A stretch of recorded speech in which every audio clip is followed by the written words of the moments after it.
I'm going to read all four of your comments because you said several things. You said people get to make their own decisions based on their own information. This is regarding Kristi Noem and supporting the ban on TikTok.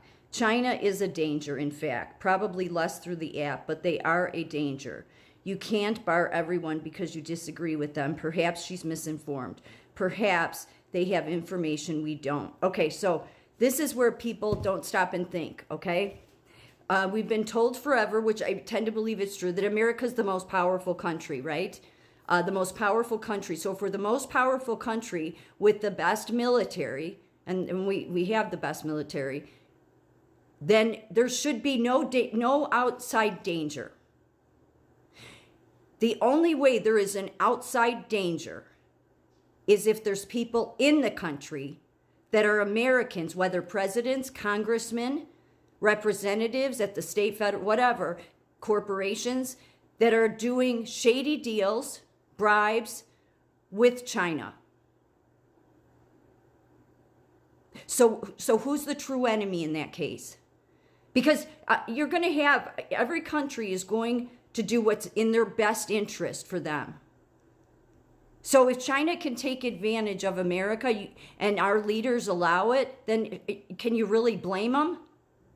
But and I'm not trying to give a pass to China. What I'm trying to say is they aren't the enemy, because they should have never been able to become a problem against the most powerful country unless the most dangerous people, Americans, allowed them in.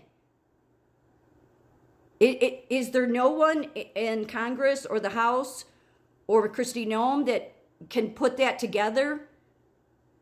But instead, it's all this focus, China, China, China. I think there's a reason why President Trump would always emphasize China in his verbiage. China, China. Because is it China?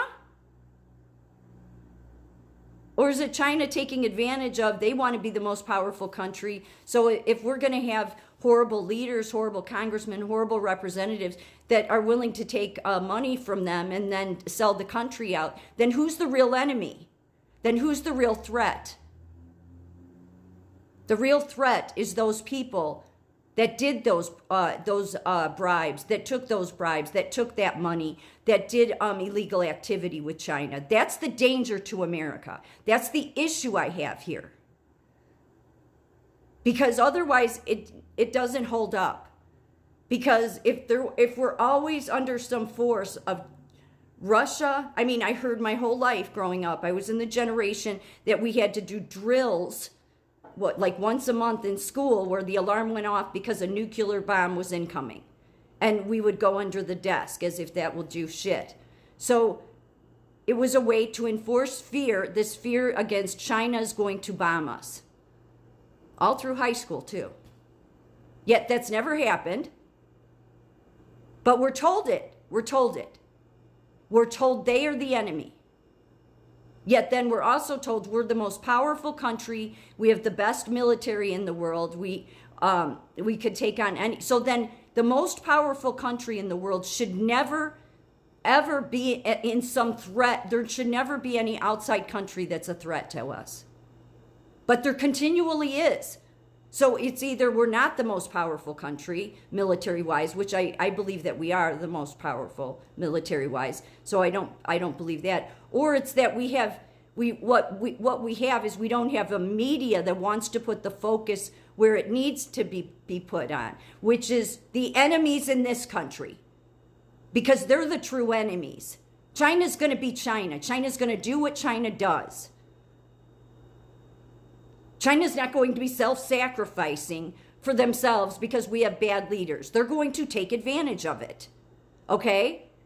But what they don't seem to want to focus on, because they don't want you to look at our intelligence agencies, they don't want you to look at, no, it's truly the American people that got in bed with these deals. I mean, Joe Biden, there's a list of them he's done with China. He's the enemy. The congressmen, the representatives, The universities that took billions, like Harvard, from China and have done all this research, which stuff that likely crosses not only ethical boundaries, but absolute breaking of the Constitution. And just, so it's the people in this country that are the enemy. This is why Trump says the enemy is not outside this country. He recently said, less than a month ago at a rally, we can handle China. We can handle outside countries. I absolutely believe that because we're the most powerful country. What we can't handle is the Americans in this country that are not the focus, that they are not being focused on, that they're the true enemy, that they're the ones destroying America. China is not. China is China. It's the ones in this country. That's the issue I have with. And if we're going to have people that are governors, that are congressmen, that are representatives, that are presidents, then they should be smart enough to figure that out.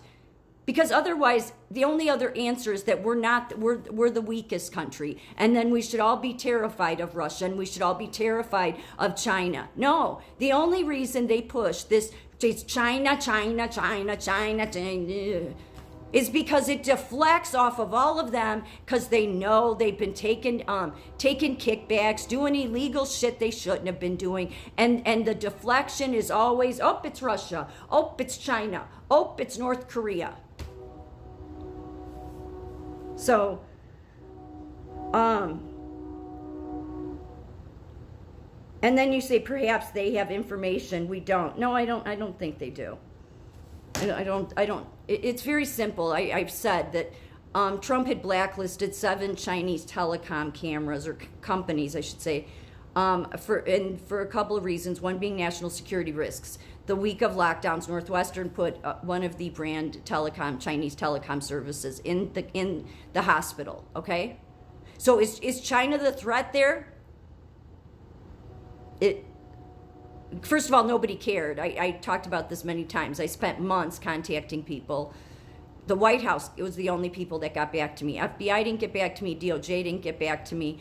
Bill Barr, nobody. No media, no alternative or mainstream media, none of those people that talk about China all the time. Nobody cared. I sent them the pictures of the camera, the serial number. It went back to one of the companies on the list that were blacklisted because of national security risks. So when a major hospital puts that in, they've monopolized like the whole north side of Illinois, all the way from Chicago basically to the border of Wisconsin, and every hospital that they have monopolized into, which is many, have those cameras in, then that seems like a big a national security risk because they were blacklisted for that reason.